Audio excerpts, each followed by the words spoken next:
नमस्कार दोस्तों, स्वागत है आपका अपने YouTube channel maker of modern teacher पर। झारखंड डीएलएड की इस अगली कक्षा में हम आज पढ़ेंगे फाउंडेशन 4 के फर्स्ट यूनिट यानी कि शैक्षिक प्रौद्योगिकी एवं तकनीक।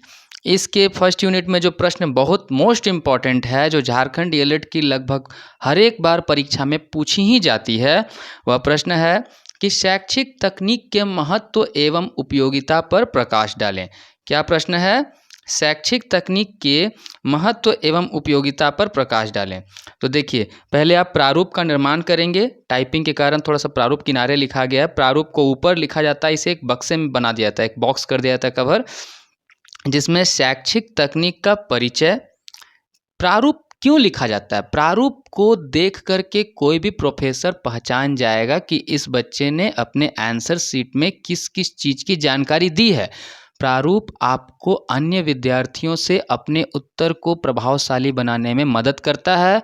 और ख़ास ही बात, प्रारूप की सबसे बड़ी विशेषता, चूँकि आप एक शिक्षक शिक्षिका बनने जा रहे हैं, तो आपको अपना उत्तर इस तरीके से प्रस्तुत करना है कि आप एक शिक्षक हैं, शिक्षिका हैं, ना कि आप एक स्टूडेंट हैं।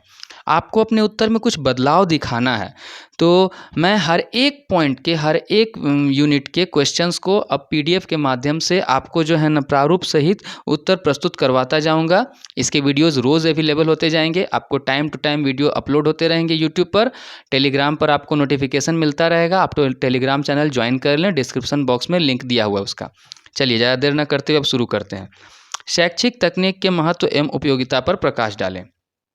प्रारूप बनाएं कि शैक्षिक तकनीक का परिचय। पहले परिचय का वर्णन कर देंगे। दूसरा है शैक्षिक तकनीक का संक्षिप्त इतिहास। इतिहास के बारे में बताएंगे कि शैक्षिक तकनीक की शुरुआत कैसे हुई। शैक्षिक तकनीक का अर्थ देंगे, शैक्षिक तकनीक की परिभाषाएं देंगे और शैक्षिक तकनीक के उद्देश्य व शैक्षिक तकनीक के महत्व एवं उपयोगिताओं का वर्णन करेंगे। ठीक है, तो चलिए अब शुरू करते हैं। यह कुछ इस थोड़ा यहाँ पर जो टाइप किया हुआ है ना, इसको जब आप कॉपी में लिखेंगे, लिखने का प्रयास ज़रूर करें, ताकि लिखने से क्या होगा ना, आप एक आंसर राइटिंग कर पाएंगे। ये आंसर आपके 4 से 4.5 पेज में मिनिमम पहुँच ही जाएंगे, और इतना उत्तर पर्याप्त है आपके लिए। शैक्षिक तकनीक का परिचय। देखिए, हम सभी जानते हैं कि वर्तमान युग जो है वह तकनीक का युग है, चाहे वह कोई भी क्षेत्र हो। हमें अपने कुशलता को साबित करने के लिए या कार्य को प्रभावी बनाने के लिए तकनीक की सहायता लेनी पड़ती है। तकनीक का अर्थ क्या है? तकनीक का अर्थ है टेक्नोलॉजी। टेक्नोलॉजी जो है वह आपको आपके कार्य को करने में प्रभावशाली मदद प्रदान करता है। कार्य को एक आकर्षक तरीके से सबके सामने प्रस्तुत करने में आपको मौका प्रदान करता है। सच तो यह है कि तकनीकी विज्ञान इतना समृद्ध और शक्तिशाली होता जा रहा है कि बिना इसका अध्ययन किए छात्र, अध्यापक या फिर छात्र अध्यापिका, इनका शिक्षण जो है ना, शिक्षण संबंधी ज्ञान या इनके प्रशिक्षण या परीक्षण में प्राप्त ज्ञान और कौशल अधूरे रह जाते। देखिए, यहाँ पर छात्र अध्यापकों और छात्र अध्यापिकाओं लिखा गया है। आओ अलग छुटिया है ओ। तो छात्र अध्यापिकाओं और छात्र अध्यापक को जो ज्ञान या जो प्रशिक्षण प्राप्त होते हैं, वह प्रशिक्षण तब तक अधूरे हैं जब तक आप उनमें तकनीक को शामिल नहीं करते हैं। इनके प्रशिक्षण या परीक्षण में प्राप्त ज्ञान और कौशल अधूरा रह जाता है। सर्वप्रथम बात की जाए तो एजुकेशनल टेक्नोलॉजी शब्द का प्रयोग जो है, इंग्लैंड में ब्रिनमोर जोन्स ने सन 1967 ईस्वी में किया था। कब किया था? 1967 ईस्वी में ब्रिनमोर जोन्स ने किया था। और इसके पश्चात इंग्लैंड की NCET संस्था द्वारा जो है ना आयोजित कॉन्फ्रेंस में इसकी व्याख्या की गई। आज भारत के कई विश्वविद्यालयों, खाली भारत ही नहीं, विश्व के कई विश्वविद्यालयों में इसे अपने डीएलएड, बीएड और एमएड में अनिवार्य विषय के रूप में रखा गया है। तो यह जो है ना, हमने इसकी पृष्ठभूमि लिखी, भूमिका लिखी या फिर इसका परिचय दिया। इस परिचय को आप देने के बाद आप लिखेंगे कि यह शैक्षिक तकनीक जो है, इसकी शुरुआत कहाँ से हुई, कैसे हुई, संक्षिप्त इतिहास के पॉइंट में। तो इसमें हम लिखेंगे, बताते हैं कि सर्वप्रथम 1926 ईस्वी में अमेरिका के ओहियो के एक विश्वविद्यालय में सिडनी प्रेस नामक व्यक्ति ने शिक्षण मशीन का प्रयोग किया था। किसने? सिडनी प्रेस नामक व्यक्ति ने। कहाँ किया था? 1926 में अमेरिका के ओहियो विश्वविद्यालय में।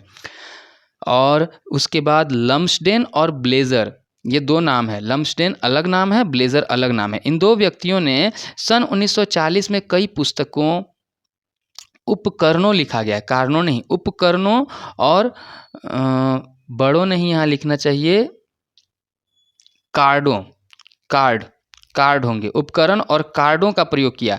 फिर भी 1950 तक यह विज्ञान शिक्षा को प्रभावित नहीं कर सका था। शिक्षा जगत में इसका प्रभाव फैला नहीं था कि ये जो एजुकेशनल टेक्नोलॉजी है इसका प्रयोग उतना तेज़ी से हो नहीं रहा था। देखिए शुरू मैंने टाइपिंग के साथ आपको पीडीएफ प्रोवाइड करना शुरू किया है, इसलिए कहीं कहीं प्रॉब्लम हो सकती है, प्रिंटिंग मिस्टेक हो सकती है, उसके लिए माफ़ी चाहूँगा। और यदि कोई वर्ड प्रॉब्लम लगे, समझ में ना आए, तो आप लोग कमेंट करके पूछ भी सकते हैं। टेलीग्राम चैनल का लिंक है, उसमें बोल भी सकते हैं, बता भी सकते हैं, स्क्रीनशॉट भेज सकते हैं। 1950 ईस्वी में बीएफ स्किनर ने प्रोग्राम्ड लर्निंग की शुरुआत की। स्टैनली एडवर्ड एवं स्किनर के प्रयासों के फलस्वरूप प्रोग्राम्ड लर्निंग मटेरियल के प्रयोगों में विभिन्न राष्ट्रों में रुचि ली जाने लगी।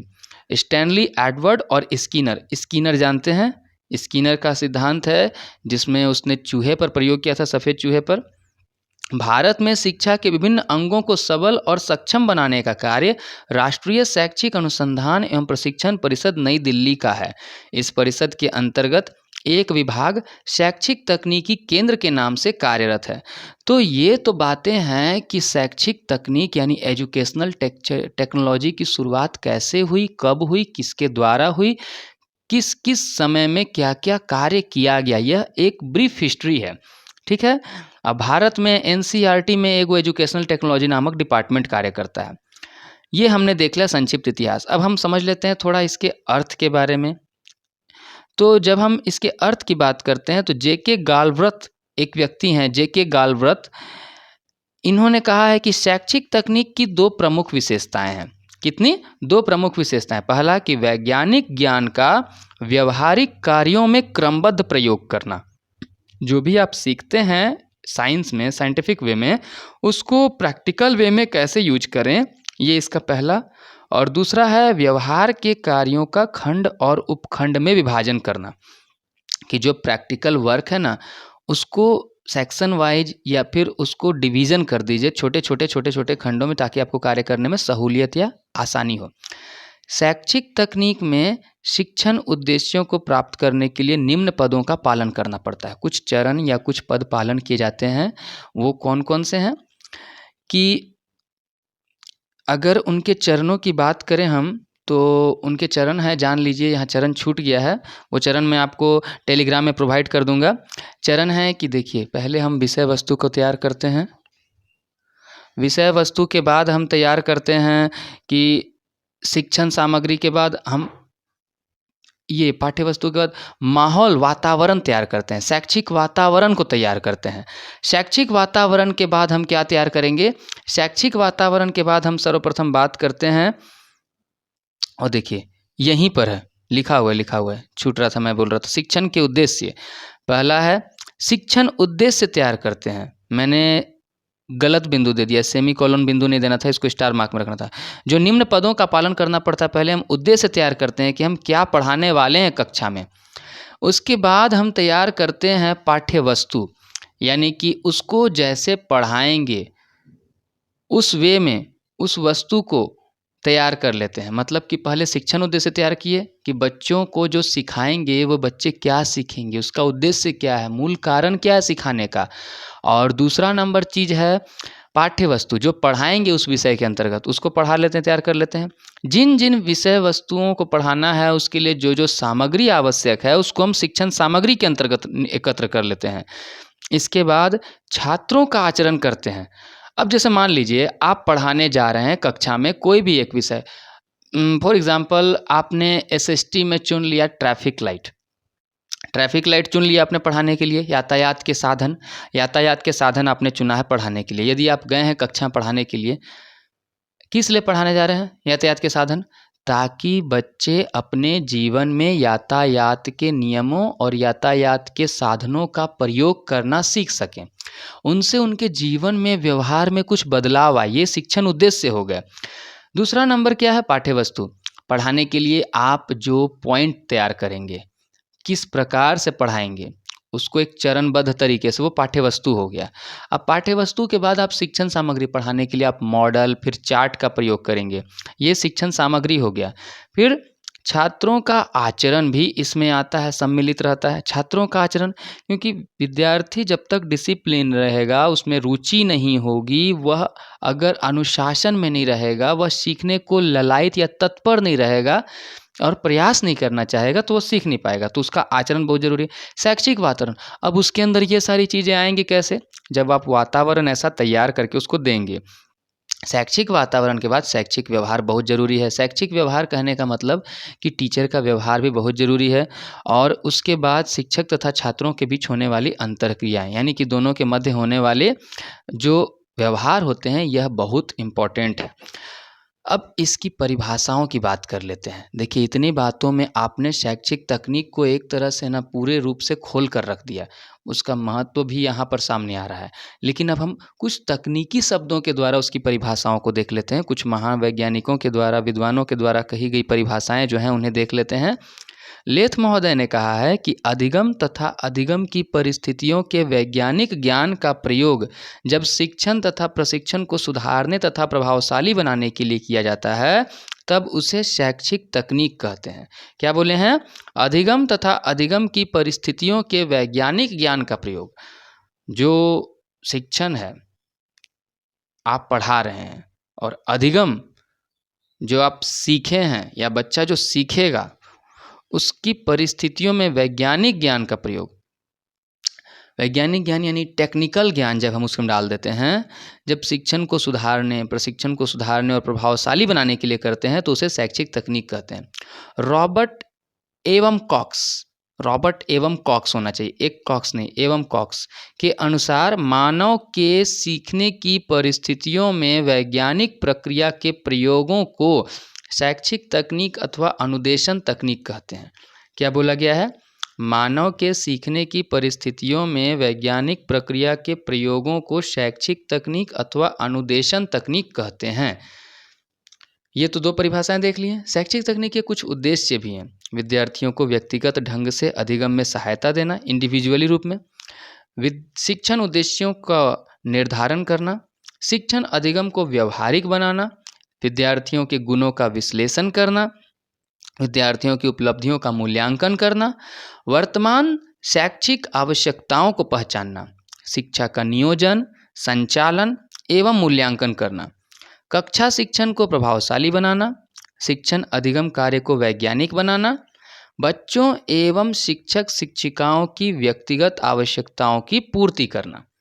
कुल मिलाकर के ये शैक्षिक तकनीक के उद्देश्य के अंतर्गत आते हैं। अगर आप चाहें तो डील करने के लिए इनमें दो पॉइंट लाइन में जोड़ भी सकते हैं, और नहीं भी करें ना तो इतना काफ़ी हो जाता है। शैक्षिक तकनीकी के महत्व एवं उपयोगिताओं की बात कर लेते हैं। तो शैक्षिक तकनीक के माध्यम से जनसाधारण के लिए शिक्षा, अनिवार्य शिक्षा, प्राथमिक शिक्षा, प्रौढ़ शिक्षा तथा अनवरत शिक्षा आदि कार्यक्रमों की सफलता पूर्वक प्रसारित किया जा सकता है। मतलब कि हम अपने देश में अनिवार्य शिक्षा, प्राथमिक शिक्षा, प्रौढ़ शिक्षा आदि कार्यक्रमों को सफल बनाने के लिए शैक्षिक तकनीक का प्रयोग कर सकते हैं। आदि है क्या कि शिक्षा के संगठन, प्रशासन व प्रबंध की समस्याओं का वैज्ञानिक ढंग से अध्ययन एवं विकास किया जा सकता है। ठीक है। राष्ट्रीय स्तर पर शिक्षा के स्तर को ऊंचा उठाया जा सकता है। सीखने की प्रक्रिया व शिक्षण को सरल, सार्थक व सुनिश्चित बनाया जा सकता है। रेडियो, टेलीविज़न, कंप्यूटर, प्रोजेक्टर आदि के प्रयोग से जन शिक्षा को प्रभावशाली बनाया जा सकता है। शिक्षक शिक्षिका का दृष्टिकोण वैज्ञानिक, मनोवैज्ञानिक तथा वस्तुनिष्ठ हो जाएगा, और नवीन शिक्षण प्रतिमान, शिक्षण उपकरण तथा विधियों से शिक्षण को प्रभावशाली बनाया जा सकता है। सूक्ष्म शिक्षण, स्टिम्युलेटेड शिक्षण, अनुकरणीय शिक्षण आदि के माध्यम से प्रशिक्षण को प्रभावशाली बनाया जा सकता है। तो ये कुल मिलाकर के शैक्षिक तकनीक के उपयोग का वर्णन हुआ। यह प्रश्न बहुत महत्वपूर्ण है। VVVI समझिए, एकदम very very very important. JAC DLED की परीक्षा में समझिए गोद लिया हुआ प्रश्न है, तो इसे ज़रूर याद कर लें। यह फाउंडेशन 4 के हर साल पूछे गए प्रश्नों में से एक है। चलिए अगले किसी महत्वपूर्ण प्रश्न के साथ हम जल्दी उपस्थित होंगे, तब तक के लिए धन्यवाद। चैनल से जुड़े रहिए।